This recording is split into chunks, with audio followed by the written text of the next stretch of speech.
Hey guys, welcome back. If you're new here, my name is Becca and today I'm going to be talking you guys through how I make my digital reading journal pages.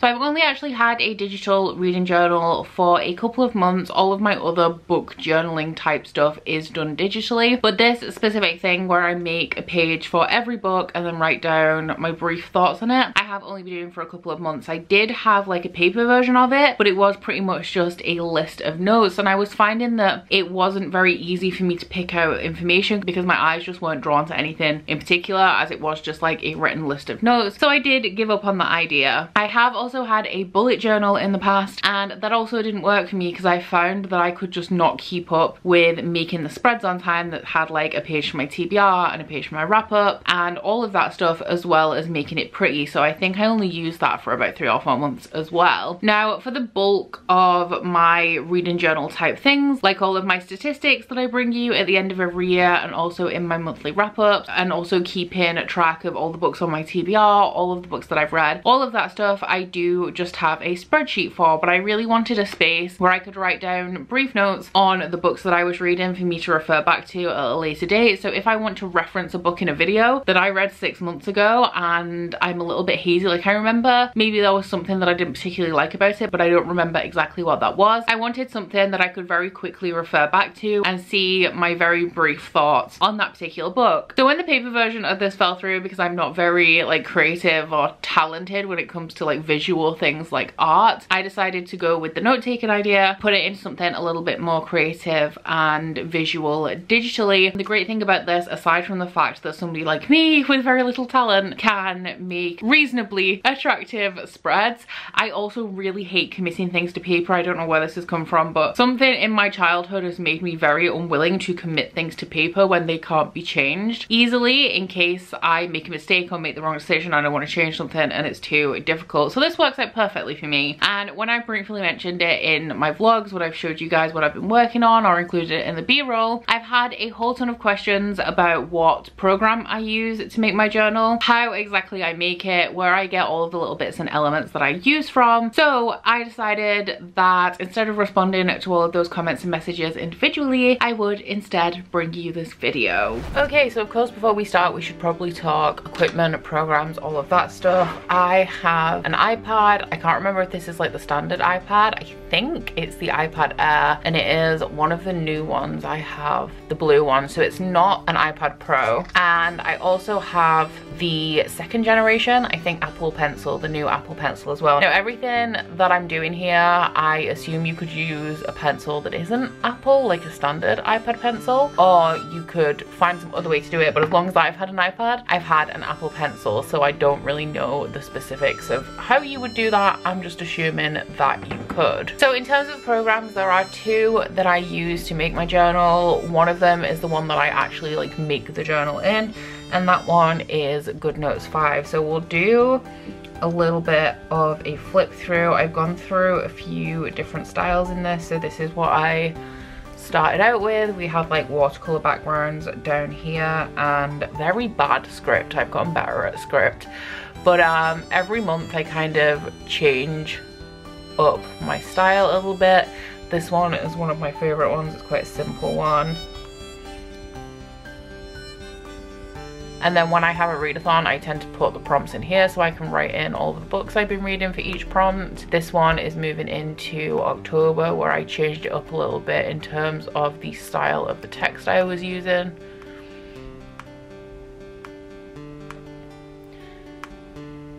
And moving into November, I've changed it up again. So instead of the watercolor, we have like a washi tape and better Scribd, because I have improved that skill. But this is all I've done for November so far. So today I'm going to be making the journal pages for the last book that I read and also for the book that I'm currently reading. So in terms of all of the elements that we have in here, I normally gather them as I go along through the making of the spread, but to save us a little bit of time today, I have prepared all of the elements I'm going to be using in advance. This is my sticker book, so I also have loads of little bits that I use quite frequently and a whole range of washi tape here. Now I started off collecting like washi tape off the internet, and then I started making my own. And the other thing that I make myself is also these Scribd titles, and I do those in Procreate. So this is my washi tape canvas. I just drew a random like torn looking bit of washi tape, and if I need it in a different color, I just drop it in and resave it. Aside from that one, we also have my Scribd. So I just write the title of the book in this template, and then for everything that you want with no background, you're going to want to export as a PNG. So in terms of GoodNotes itself, it is a pretty basic app. It's a note-taking app. We have all sorts of different tools along the top here. I'm going to be using some of those today. This isn't really going to be a tutorial on GoodNotes specifically. I just watched a couple of videos like this where people were showing what they do with their own digital journal, and it's a really easy to use app. But to start our new spread, you just click on the plus sign. I'm going to be using the current template that I've been using. So I'm going to start by setting up the base of the spread, and in November I have been using this like beige leathery background over black. So if I go to my sticker book, you can use the lasso tool to select something, hold and copy, and then you can just paste that onto your spread. So I like to position it differently every time. So here I've put it at the bottom. On this one it's going down the side, and it doesn't really matter. I just kind of work with wherever I want to lay it down, but just to mix it up a bit, we'll put it at the top on this one. So it is the same with this piece of paper that I'm going to be writing on. I like to put it in a slightly different place every time. If I go to my sticker book first and just grab that, I can then paste it in. So I think I'm gonna put it maybe over here on this one. Next up, I need my piece of washi tape, which for this one, I'm gonna be using a red one. And you can adjust all of these with this little slider. So I like to switch to this, which is the sticker tool.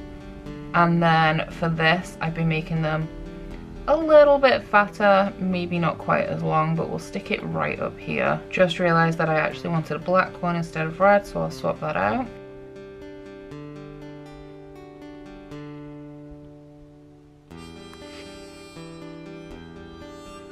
If you accidentally get more than what you wanted when you're doing the copy and pasting, you can just select your other one on the sticker setting and get rid of it. Something that is also useful, because I use the same template, we have quite a bit of empty space here. If you're on the sticker template and you click on them, you can crop and just freehand circle what you want, and it'll make that smaller and more manageable for me to move around. So I'm actually going to make this bigger, and then this is no longer straight, and just line that up. I think we'll go like that on this one. So the next thing we need is the book cover. I will say that if you are going to be doing this, I still haven't got the hang of it, but think about what order you're going to want things in on the page, because it's not super easy. Like, you can't just easily slide things under each other using this program. There is, I assume, I haven't tried it, but I'm pretty sure you could do something like this in Procreate. Maybe export them as JPEGs and then put them in here so that you get like the book kind of thing going on. And it is easier to change layers in Procreate, but then some things that you do in here aren't as easy, like just adding images in Procreate aren't as simple as they are in GoodNotes. So I have just copied this over, but I think I'm going to just leave this over here for a while and start to build some of the aesthetics that we're going to be using around the outside. So I have, as I said, prepared these in advance. For these, I just collect them from the internet. I try to think of things that are prominent to the book, maybe also get a little bit of a color scheme as well, and then play with them until I can figure out where they're gonna look good. So the first one I'm gonna take is actually this tree, and for these you can have them however you want them. You could leave them square, or some things that I've done before is I've just gone around the edge with a really wobbly line to make it appear a little bit torn, and you get that effect. But I think for this one, I'm gonna crop it around the shape of this tree a little bit, I try to have a loose grip on my pencil when I do this so that it looks really like ragged around the edges and it's not smooth at all. And I'm gonna put this down here. I may actually just stretch it the entire way so that it matches up with that. And then if you do need to rearrange your layers, if you've got things in the wrong order, like I need to get this out from underneath, if you use the sticker selection and hold and drag, you get another copy, but then you have to like resize it and put it back where you would like it. So I think I'm going to leave this with no background around the edge here, which means that I can now put the book in, which once again I'm gonna have to make another copy of because it's now on the bottom. So this one, I was gonna put it down here in the corner. I might stick it up here, like this, maybe like that. And then going back to my aesthetics, I may not use all of these, it depends.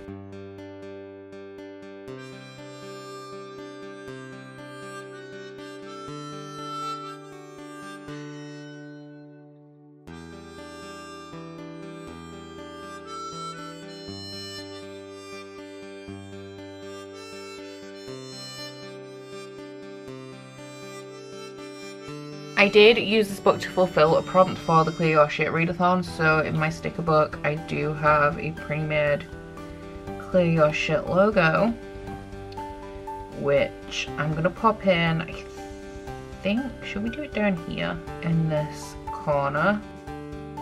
And for the prompt that I fulfilled, I go back to my readathon prompts and just copy this onto the page I'm working on and then crop the prompt that I used it for. So this one was spooky book, so I'll get a rough crop at first and then go back in and refine that a little bit.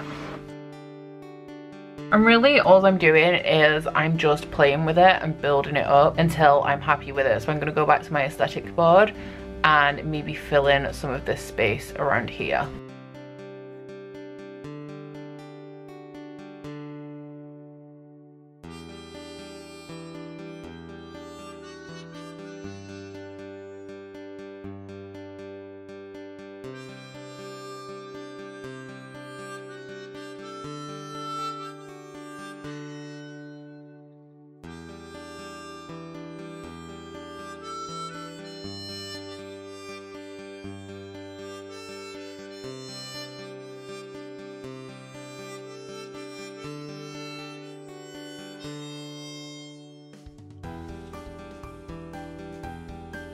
So now that I'm pretty happy with how this looks, there's two things that I need to add. The first is obviously the text, and I do try to be a little bit more prepared. I do make these a little bit in advance as I'm starting the book, so if I think of anything while I'm reading, I can jot notes down. But for the sake of this video, I did hold off on doing that so that I could make this for you guys and show you the complete thing. And the second thing I need to add, which I do right at the very end, is the star rating, which as you can see here, I just add wherever it's gonna fit. This one was a DNF, so it had something a little bit different, but we just squeeze them in all over the place. So I've just noticed that I haven't actually put a star rating on this one, and I did give this one 4 stars, so I'm just gonna add that in now. And then for this one, I also gave it 4 stars, so I think I'm gonna put this one across the top, or maybe we'll try here first. Perfect. And now I'm just gonna fill in my text. Now I do use these as a base for my wrap up, so I put like any content warnings and any just brief notes. So if I do need to refer back to anything for my wrap up, it is all in here with like no spoilers and nicely bullet pointed.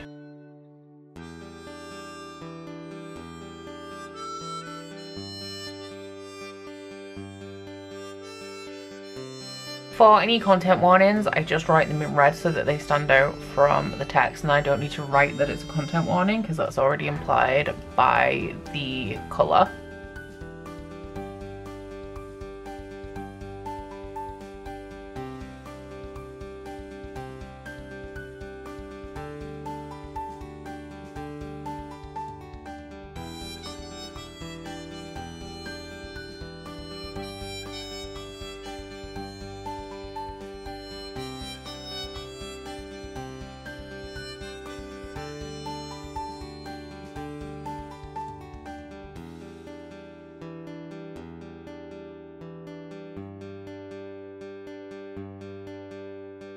So this is my finished page for all of us villains. As you guys just saw, I got to the end here and I had some space at the bottom of the page, so I added these graves in along the bottom just to fill that gap.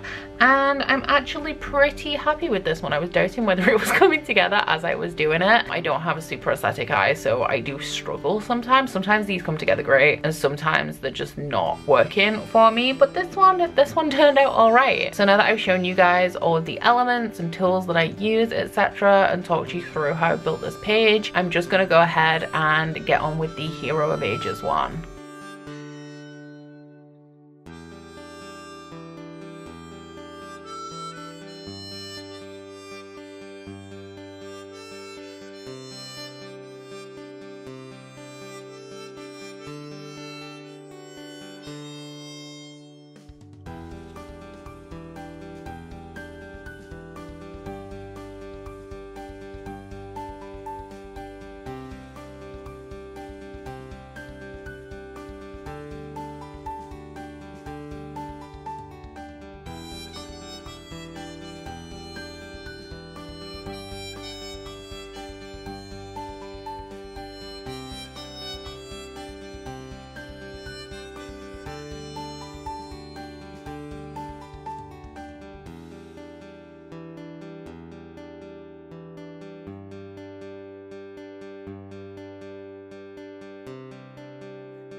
So I think I'm pretty happy with this. I think I've done a good job of filling the space. I know like I've covered all of this bit up, so there wasn't really much point me putting that in, but I like the layering up here. And obviously this is the book that I haven't finished, so I'm just gonna carry on when I'm reading the book and also when I finish to fill in my sheet here. And then I think for this one, when I'm done, the stars are gonna go maybe down this edge where it's dark, or I might move some things around to fit them in somewhere else. But there you have it, 2 completed journal pages and how to put them together if it's something that you're interested in. So that is how I make my digital journal pages. As I've said throughout this video, I'm not incredibly talented when it comes to visual things. Like, I suck at photography, art, all of that kind of stuff, but I do my best, you know, and I'm happy with how the majority of my pages turn out, even if I'm not 100% happy with all of them. But something that I did find when I was setting up this journal, and still now when I'm looking for inspiration,